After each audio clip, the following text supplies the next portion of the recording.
Alright, so last episode we took on Juventus in a big game for the league title in which Koopman has put them ahead in this game, and first off Juventus were the better team, and actually just for the half-time break Stadio made a massive save for us to keep us in this one. We then went up the other end and then scored the equaliser just for the half-time break, and later in the game we managed to get a win here with a 2-1 victory over Juventus, with Dovvik getting a second goal of the game to win us that one and get us a 3 points. So then took on, that is actually the same game actually, we then made it 3-1 with Dovvik getting a hat-trick. In January we then brought in two huge signings, the first being Diao and also then Yusuf and Makoko, two young talents into the team to be backups and obviously a first team option in Diao, replacing El Shaarawy. We then took on Atalanta in a game where we couldn't score because of Kornezeki in goal for Atalanta. He was unbelievable, saving everything we threw at him. As you can see, we had chance after chance after chance, we couldn't score. Then brought in Oscar Boy as a backup to Matthias Sule, and we loaded him out for the rest of the season as he'll come back next season and hopefully be a great backup for us in the team. We then took on AC Milan in a big game here in which you can see we had a very great start with Diao scoring goals for us here, making it 2-0. Then went up the other end, had a big chance there with Loftus-Cheek as he dragged it wide though to try and get them back into this game, and we made him pay for that later in the game here, making it 3-0 here, and Dybala got us a win. Let's get into today's episode. And for our first game of today's episode, we're taking our rivals in Napoli, who last time we faced them in the home fixture, we got a 1-1 draw against them in a game we probably should have won, but in the end I believe it was a 1-1 draw against them. They're currently off 6th in the table. We're second, currently 1 point behind Juventus, I believe, on top of the table right now. It's kind of been rotating between Juventus, Inter Milan, and also Napoli. We're at 1 point where they dropped down. But right now we're going to take them on in the Stadio Diego Armando Maradona and hopefully defeat Napoli here to keep ourselves in the title picture this season. Which is a pretty fun series to do here. As Angelino, player we're going to be letting go next season. Well, not letting go, we're going to be replacing in the team as a first team player. But here is a good chance for us. Diao, who brought in last episode, charging forward with the ball here. And Diao goes it back. Diao could get a finish. Oh, he does so, it's blocked by Roman Saiz, the former Wolves defender, if I'm not mistaken. There goes the Dutchman charging forward. De Bruyne. Good defending there from Wesley to get the ball off him. I do feel like the AI right now are a bit stupid on Ultimate and Competitive Mode. I turned the Competitive Mode off because I felt like it made the AI even worse, surprisingly. Like they just kind of like maintained possession and passed it on the back, even if they were losing. But I do still feel like on the attack, the AI tend to be a bit stupid, and they just kind of like just walk slowly with the ball instead of like trying to pass it forward, and I need to maybe go into the siders and change them even more, which is kind of mental to say because I've made them massively change already. But here's Diao to get a shot away near post, and that's a good save from Moret. The team for this game for a bit more balance of a midfield. Dybala, why not Dybala? Finesse and range of Dybala, just wide of the post. That shot was so close to finding the back of the net there. Moret was beaten, but so was the post just about there. I don't get why they can't make like, I feel like Ultimate in FIFA 23, I think it was, or FC24. One of them where they actually did pass and play football, they actually scored like proper goals. I think it was FIFA 23 where like the AI was pretty good. But here's Diao running through again. Diao this time makes it 1-0. And we've been all over Napoli in this game so far on Diao, who we signed last episode gets his second goal for us in a Roma shirt. As he was playing for Como beforehand, got 5 goals to them, is now on 8 for us. I think he scored in the Sim game before we used him in a played game, so that's why he's on 8 goals. That's his second one in a played game for us, but he's been playing great so far on the left-hand side in this game, and it looks pretty good in this team. The pace, the physicality, and the finishing ability is there. And like I said, we know how good he can be from FC25 Como, so as he did on that game. And that was a pretty fun series to do with him down on the left-hand side of the team. He kind of broke into the team and was my favourite player in the team other than Nico Paz in that series. Who I do want to use again in this game at some point. Nico Paz is a player that I do want to sign in a series at some point. It's not there. Poditano though on the attack here. Could make me regret saying that on the attack here. Scott McTominay shoots, blocked by Mancini. That's going to be headed away by him as well. Angelino, not as risky to do, but I have full faith in him there. Dutchman. In into Romelu Lukaku. Blocked, and it's somehow falling back to him again. Back here to De Bruyne, we can't let him shoot. Ball inside to Lobotka, blocked by Wesley, and get it out.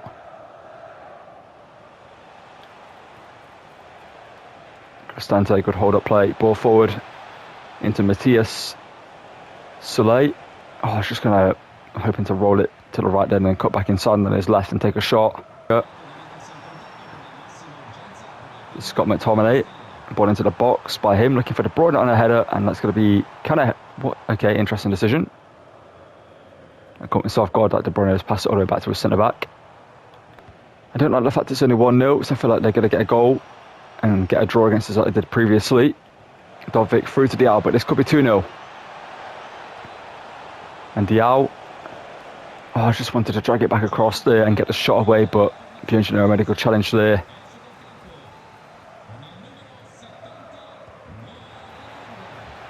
Diao. Mancini, I'll play that one today, but the play we had here is Kone, who can hit them. Kone, good sip on Moret. The baller through to Diao, who's been the best player in this game. Diao can even finally make it 2-0, and Diao makes it 2. Grabs a brace for himself here. And what a game he's had against Napoli here. And again, I just feel like, I don't know, there's something about this game that's just meh with the AI. Like on ultimate hardest difficulty, I've got play-based difficulty turned on. I've got competitive mode turned on because it kind of makes the game even worse, in my opinion.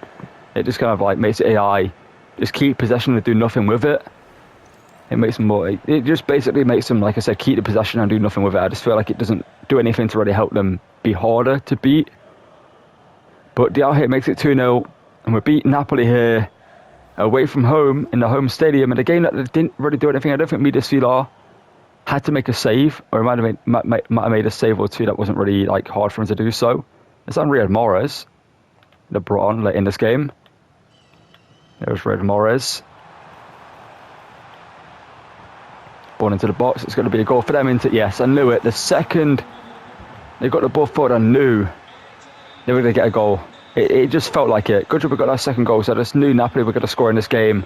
It's a 2-1 victory. No clean sheet for Sweden despite deserving it. Right at the end, McTominay got a goal for them. We get the 3 points against our City rivals and a deserved victory. As you can see, they had shots. They had 7 shots, same as us, but it's one of those where I just feel like they didn't do anything. You know what I mean? I didn't feel like I had to do much to stop them from scoring. I just kind of like made one challenge and got the ball off them. Or when they shot, it was kind of like a shot that was blocked or wide to the post, so easy for Zidane to save. But I feel like as we go further into this game, onto these settings, I'm going to be able to change them and fine-tune them to make them harder.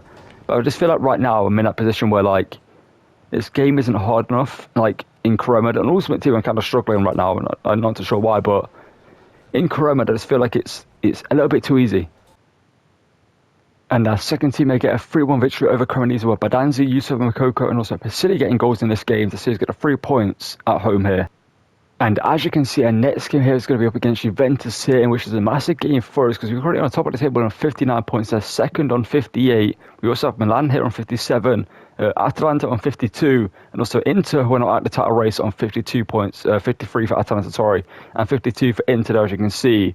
So the title race right now is fairly close, considering we are only 7 points clear of Inter, and with a bunch of games left to go, with also Europa League football and also the Coppa Italia still left for us to go and try and win the season. We could maybe drop out at the top with how good Juventus and Milan seem to be this season in terms of playing other games other than against us. Let's get into this one up against Juve here. I believe last time we faced them, we picked up a draw. Let's get into this game up against them here and hopefully get a big victory up against them. As you can see, first v second, we're going to go into the game with our usual 11 in the rain in the Stadio Olimpico and hopefully get a victory here.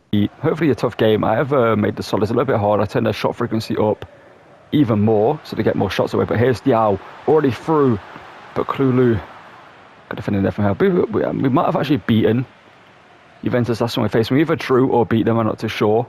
But Luis Openda, great defending from Angelini against them there. They might be former teammates. No, I don't think Openda was there at the same time. Angelini was at Leipzig, if not mistaken. It might have been for like a short period of time, but I'm not too sure. But chance of Dybala to go through. Padded the ball against his former team already. Can it make it 1-0? And Dybala doesn't make it 1-0. Diego Gordio makes the save there. I thought that was a guaranteed goal there. I'm going to float this one here. Looking for Dovvik on the header. Can he score? From the corner, Dovvik couldn't win it. Gatti heads it away. And Dybala back in. Back stick Diao. It's kept in play by Kostic though. Looking to take back the top spot in the league as that's a ball whipped in. And a great save from Midasila. Dybala Diao trying to beat Kalulu in this one. So actually Gatti, I think it is. No, it's Bremer who's on this side actually. Kone. Here's a Dovvik. Interesting position for him to take up, but it might work out for us. We're going to have to go backwards here though to Angelino to get forward again. As he kind of spread out the Juventus defence and create some room here for Diao. Over here to Dovvik, who couldn't get the shot away a second longer. And Diao somehow didn't steal it there. Openda. Kostic over to Zagrova. Good defender from Ndika. And Ndika gets the ball off them again here. Love to see it. Dovvik through to Diao. Lovely ball forward. Diao cuts inside. Through to Paulo Dybala, who this time makes it 1-0 here. It was denied by Diego Gorio earlier in the game, but Dybala scores to make it 1-0 here to us. We've been the better team in this game. And Diao does well there to just draw the defender close, open the space. Dybala runs into it and isn't going to miss from there. And Diego Gorio makes a big save, and he couldn't do so this time to deny the Argentinian from making it 1-0. And we take the lead against Juve here, who I do think are going to be a tough game. They're pretty good defensively, and I feel like on the attack they're going to be decent, and they might get a goal or two in this game. The players like Conceição, obviously other players in their team, but that's bad there from Conceição. Across him, ball forward, good defender from Ndika again. Honestly, he's had a great game so far. Angelino kind of underhit, but Diao gets to it anyway. Dovvik can hold it up, can release Diao. Can maybe get that across to Dybala in this one. So Dybala to Dovvik to make it 2. Dovvik. And Diao now burst of pace. That from him. Diao. Can he get into space? Yes, he does. Over across to Dovvik. One touch. Can't get the shot away. There's a Openda. Ball over the top here. Looking for Conceição. And his touch there wasn't the best. And it goes out for a goal kick to us. Play for us. But doesn't have the money to bring him in. Oh no. Not straight from that. That would be awful for us. Filo, what a save. Good play. Badanzi. Multiple options. Can he go it alone? No. Badanzi running through. He's been given the space. The Italian is still going in. The Italian makes him pay.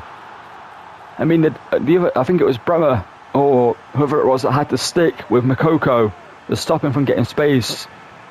But he shouldn't have been stepped across there for Badanzi.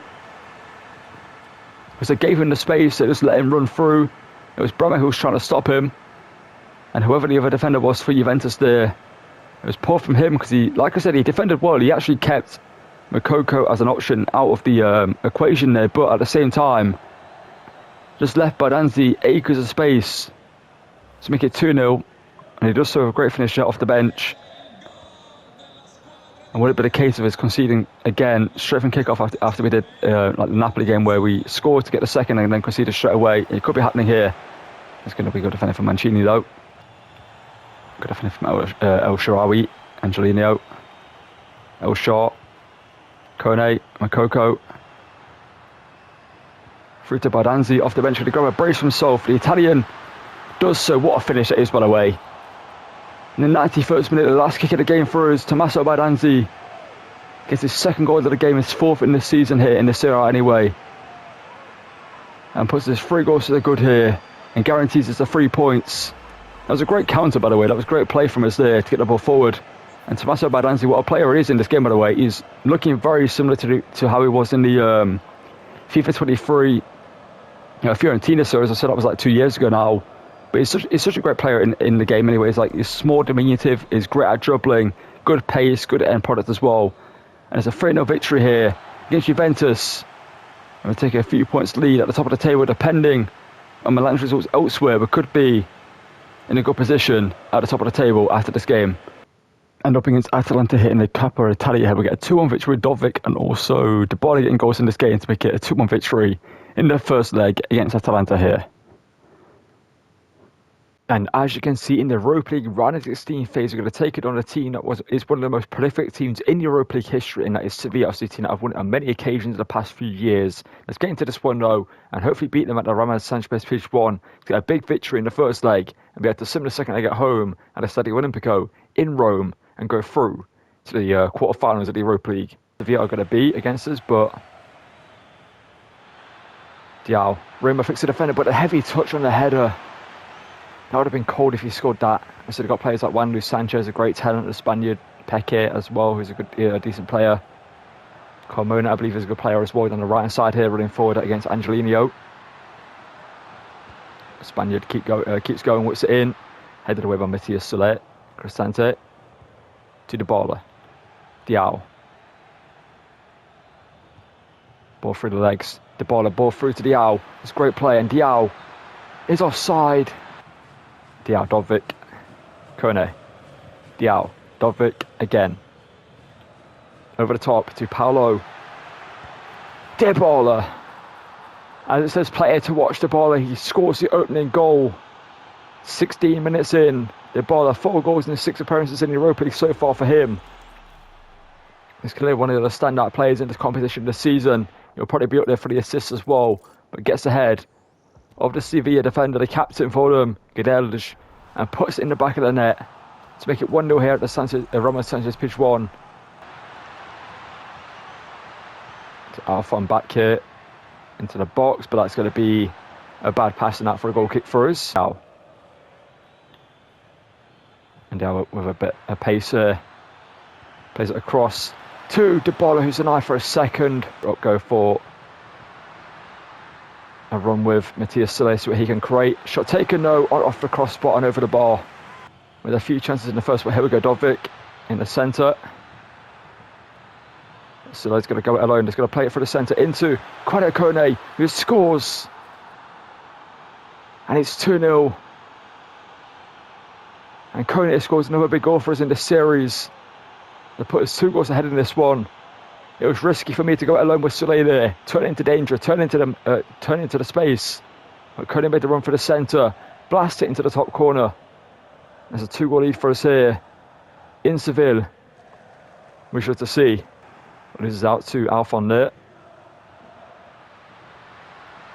Wesley Slyton trying to block it, but it's a ball in Svilar. Leon Bailey's got Makoko in the centre. Looking to find Makoko in the header, who's denied by the keeper. El Shaarawy. Floats it to the back stick, looking for Leon Bailey, and that's a third. Well, 2 players that won't be here next season unless we do buy Leon Bailey back, which I don't think we will. We've got Oscar Bob, who will be the backup to Soler next season. And El Shaarawy with a maybe parting gift at this stage of the season anyway. Whipping a cross in to find Leon Bailey. It's a great cross there from El Shaarawy. A player that did wish we could keep for season 2, but unfortunately we couldn't give him a new contract, and he decided to leave on a free transfer. And Bailey here, through the keeper's legs I believe, makes it 3-0. And that should be the tie done for. I doubt Sevilla will come back from this in Rome, but you never know. Give him it right back. And now, Leon Bailey patiently, just tried to feed it through to Makoko. It's going to be a 3-0 victory away in Spain for us here. And that should be us through to the quarterfinals of the Europa League, because we're sitting in the second leg and we should be through. What a great performance from this team. They get the victory here. I was a little bit worried after the first half only ended 1-0 that they might get their way back into it, because they did have chances, but they didn't take them. And in the end, we managed to find 2 other goals in this game to give us a 3-goal lead going into the second leg. And like I said, that should be us guaranteed to be through to the quarterfinals. And up against Diao's former team in Como, get a 1-0 victory with Dovvik getting the only goal of the game to give us the 3 points in this one here. And despite a goal from Adnan Januzaj, we get a 2-1 victory and make it 5-1 over with goals from Kone and Dybala, sealing our fate and sending us through to the quarterfinals of the Europa League here. And our second team at home against Lecce get a very easy 2-0 victory for us here with Leon Bailey and also Yusuf Makoko getting goals in this one to earn us the 3 points and keep us top of the table here. And as you can see, our next game is a big one. It could go a long way to decide the team that wins the title at the end of the season. We're facing Inter Milan here away from home. Last time we faced them, we did beat them at home, which was a massive victory for us. But I can see Juventus face Genoa, which is an easy victory for them. Atalanta face Lecce. They should beat them there. And if we lose this game, we drop at the top, at the table. We would then be second, depending on results elsewhere. Though we would be second guaranteed, actually. We'd be guaranteed second place anyway. But we don't want to lose to Inter. Let's get into this one away from home and hopefully continue our winning ways and beat Inter here. Whips it in. That should be Seedorf to come out and collect, and he does so. Thankfully, he didn't punch that one as well. And we're on the counter-attack in the rain. It's going to be a little bit hard to kind of deal with these tight situations due to heavy touches like that. And Diao. Lovely bit of skill there from him. He shoots, and that's a great goal. Now dribbling there from Diao. I got the skill moves absolutely perfect there. That was a very, very realistic goal, by the way, with the step overs and the feint inside, and the touch outside with a shot. And Diao here puts this one goal to the good against Inter. You see the step overs here, just drags it, step over, inside, outside. A quick crisscross there against Acerbi and is beaten. And Diao here makes it 1-0 with a great finisher into the top corner. No stimuli for Jan Sommer. And Diao here puts it ahead. And thankfully, because of an update, they have made it so kickoffs, at least in Career Mode anyway, aren't super overpowered. In Ultimate Team, I'm yet to see what they're like, but due to the way our team's set up here, but still, actually, they've almost got through there from him. I need to try and utilise the pace of Dovvik and Diao up against Acerbi. Ball over the top, and Diao, that touch was criminal, and it's going to go through to Jan Sommer. But they're still going to get it here. Here's DeMarco, the Italian. Ball inside, looking for the Toro Martinez on the header. And Svilar watches it go by his post fairly comfortably there. Got that from Diao. And Diao here. Lovely play. Why is no one there in the centre? That would have been a tap in. If Dovvik or the ball were there. Two Soleil's had a very quiet game here. Ball into the box. Had a goal by Koenig, good save by Jan Sommer. Diao, love that from him. Ball through the baller. To Matthias Soleil's on this side of the pitch somehow. But Dovvik with a simple finish there. Just over the hour mark, we take a 2-goal lead in this game. And Dovvik gets another goal for himself, 16 and 22 in the league. A great campaign from him in the Serie A this season. And a 2-goal lead, against Inter right now is massive for us. Soleil with the assist, not too sure what he was doing on that side of the pitch where it worked out for us. Because Dovvik just was able to just float in and find the finish there. A little bit of extra flow in the end of it, why not? Kind of ugly to Acerbi, that should be the other way around in my opinion. Acerbi should be in the box actually. Mancini. There we go. El Shaarawy. Good play there. Makoko to Badanzi. To El Shaarawy. He's going to have another rating in this series, but it doesn't really matter. He's still got the ability. And Baldanzi. What a finish that is. If we didn't have the baller, I would give Baldanzi a run in the first team more often. That's just the issue for Baldanzi in this team. He's got the baller ahead of him. But he's got a great play to learn from and come off the bench for. And he proves every time he comes off the bench, it's going to be a great play for us in this team. If we ever have any injuries or anything for the baller, then Baldanzi's right there to take over in that cam role. And also proves that maybe in a future series we can sign Baldanzi as a first team player. Because he looks great. And like I said, I made it 3-0, so we get a 7 to the end of the game. And hopefully they do get a goal back. De Vrij gets a goal. Leon Bailey missed a penalty. And it's a 3-1 victory for us here against Inter. And up against Pisa here, our second team get a 3-1 victory here, knocking over the leading tower of Pisa here. In Rome, no. Pasili, Wrench, and also Ellen Alba get goals in this one. For us, as well, Albio scores for them in the first minute. I've not heard that name in a while, or seen that name in a while. But he scores for them, and Pisa, by the way, or a team that I possibly thought about doing an RTG series was similar to the Como one we did in FC26 with them in Italy, because Pisa are a team that are probably touted to get relegated and made a bunch of big signings at the start of this, in the window, and could be a good player for us to take over. Well, in this Career Mode at some point in FC26. And as you can see in the Europa League quarterfinals, the Sint both legs against Freiburg. We've got a 2-1 victory in the second one, beating a 5-1 overall. Because Freiburg, by the way, were 14th in the Bundesliga. When I looked into the table, I saw them in fourth and stuff. I thought, you know what? We'll sim that game. And as you can see, the teams we are going to be up against are Porto, Rangers, or Aston Villa. So some tough teams there. Mainly Porto and Aston Villa, the biggest teams left. And obviously Rangers are a big team as well, but they're not that high rated in the game. So we are pretty much favourites of them, maybe Aston Villa, to win the Europa League this season. Let's continue swimming for games in the Serie A. And I might just cut to you when we have some next big game to play, because we've got a couple games to sim. I don't want the episode to take too long and for us to have to sim so many games in a row. And well, that is actually going to call it for the end of today's episode, because we're currently at the top of the table on 81 points with 4 games after this season, I believe. We obviously face Fiorentina up next, and I believe we've got a fairly easy end to the season, so we should most likely see ourselves win the Scudetto this season for the first time since 2001. For Roma, it will be if we do manage to win it this season, which would be incredible. And we could also add 2 more trophies to that collection this season here. As you can see in the Coppa Italia, we have made it through to the final to face Inter Milan here in that game. It should be a good one. So we just beat Inter in the league, as we have beaten them twice so far this season. We're going to get a third and win in the Coppa Italia for ourselves here in this final. And also in the Europa League, we're going to be facing Porto in the semi-finals. You can see it's Rangers v Aston Villa. So most likely, if we beat Porto, we take on Aston Villa in the final, unless Rangers can pull out an insane upset to beat them. But unfortunately, for the game against Porto, Wesley will not be able to play as he's picked up a suspension.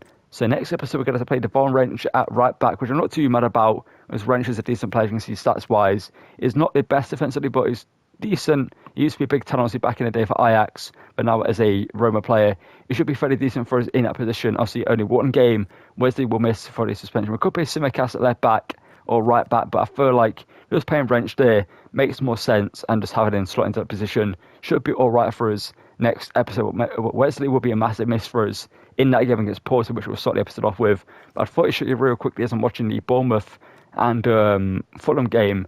Right now, it's currently, in the 15th minute, nothing really happened, and Fulham just had a big play gone off injured for them, which isn't great for them. As you can see, in terms of stats-wise, Dovvik, 23-5, the Bowler, 16-12, Diao, 10-5 for us. Leon Bailey doing great for us, as you can see, 10-7. Will be a big player for us to miss next season, but I feel like Oscar Bob, when he's back from his loan next season, he should grow when he's overall fairly quickly and look a good player for us in the team. Makoko, 8-1 since coming in, is doing pretty good for himself. Badanzi doing great. Matthias Sille down the right hand side of the team, 5 goals and 11 assists in 40 games for him. That's great from him. As you can see, El Shaarawy in his final season for us, with 4-5 so far from him. Got on a -2 this season. Is a 33-year-old, which is unfortunate to see, but obviously that's the way things go about once you go above the age of 30 in Career Mode. Your rating starts to drop. And unfortunately for El Shaarawy, he will be leaving as well. Fortunately for us, El Shaarawy will be leaving this next season. It's a player I do like in the game. He does feel good on the ball. Like his dribbling feels great. But like I said, that's going to call it for this one. And if you want to see us try and win everything next episode, drop a like and subscribe for more content. And as always, thank you for watching, and goodbye.